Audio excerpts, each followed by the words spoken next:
The iPad is one of my favorite, if not my favorite Apple product of all time. I built my channel on it and it helped me with my studies a lot, and even though I love it so much, in this video I will explain why you should not be investing in an iPad in 2023. Even though the iPad is a great tool that could be used to do so many things in so many different ways, the current iPad lineup is so confusing. iPad confuses consumers and even reviewers are confused about the iPad. Hell, even Apple themselves are confused about the iPad and don't even know what to do with it. Before I explain why it's confusing, if you are the basic iPad consumer, which is the majority of people actually, and you only want the iPad for like some media consumption or like simple games or something to browse the web on, then the baseline iPad and the iPad Air are great for that, and for you the iPad is still worth it. But for other people who want to depend on the iPad on its own for like school or professional work or even learning to be a professional, the situation is a bit more complicated. You see, Apple does this really nasty trick, which is that if you are looking for an iPad for, let's say, some college work or some creative work on the side, you'll naturally go for the cheapest option. So you check it out and it has only 64 gigabytes with a really ugly old design. So you need to go for the new baseline iPad, and it's suddenly much more expensive and it's still only 64 gigabytes. So you go for the higher storage option and it's much more expensive, and suddenly you are very close to the iPad Air price. So you say, you know what, I'll just go for the iPad Air, and you check it out and it's only 64 gigabytes as well. So you go for the 256 gigabytes option, which is a lot more expensive, and you get very close to the iPad Pro. So you say, you know what, I'll just get the Pro, and if I got the Pro I might as well just get all the accessories to get the most out of it, and you just end up paying too much for something that's not really high value for the money. And the reason that it's not worth it comes back to the original point, which is that everyone is confused about the iPad, and the reason is because iPads are now in a weird situation where they are really good and powerful, almost too good to be just tablets. So people naturally ask to do more professional and serious work on the iPad because it's such a unique and portable experience. If you could do everything on the iPad, but Apple doesn't want you to do that because it's gonna cause harm for the Mac lineup. So what they do is that make the iPad good enough so that they can convince you to buy it, but at the same time they don't make it good enough so that you will still have to buy a Mac. Apple is absolutely able to make iPadOS a much better operating system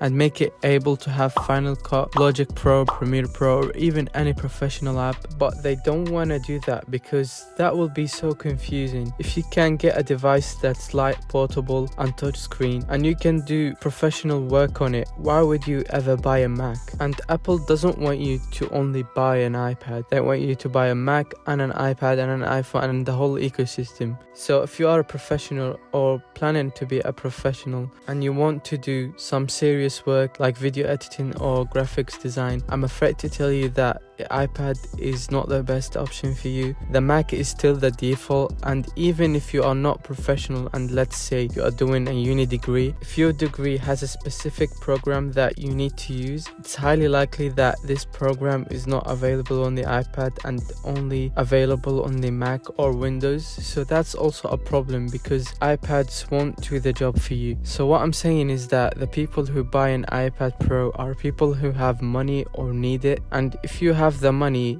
and you just want to blow it on the best iPad available, then yeah, fair enough, by all means you're gonna enjoy it. But if you want to get it because you want to invest in yourself and improve your work, that's a very different situation, and the iPad is not the best option for you unless of course you're gonna get it as a secondary device, and we'll talk about that in a bit, because the iPad on its own is not a very good value for the money, because iPad Pro still means basic iPad stuff but a more premium and luxurious experience, if that makes sense. So if you want to rely on the iPad on its own, it's not gonna work at all. And when I say professional stuff, I mean like proper professional and a big business, and you do that for a living. And if you are that person and you want to rely on an iPad on its own, it's not gonna work. But if you're like a basic content creator, or you do some basic video editing like myself, or maybe some graphics design on the aside, the iPad will do the job just fine. But for those who do more serious professional work or bigger channels, then they will probably struggle a lot with just an iPad. But the only situation where the iPad is gonna be really beneficial for professional is that when the iPad is a secondary device after a Mac, because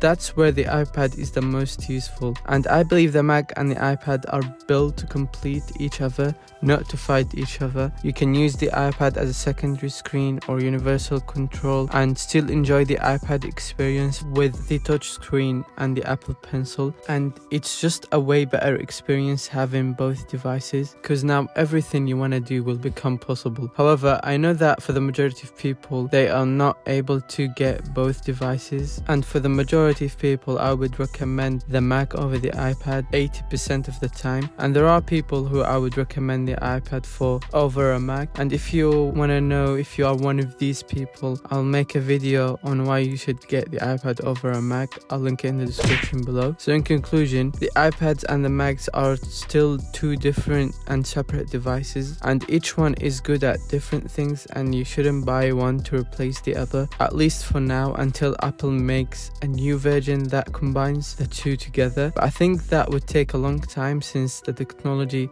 is not really there yet. So yeah, let me know what you think in the comments down below, and thanks for watching. Peace.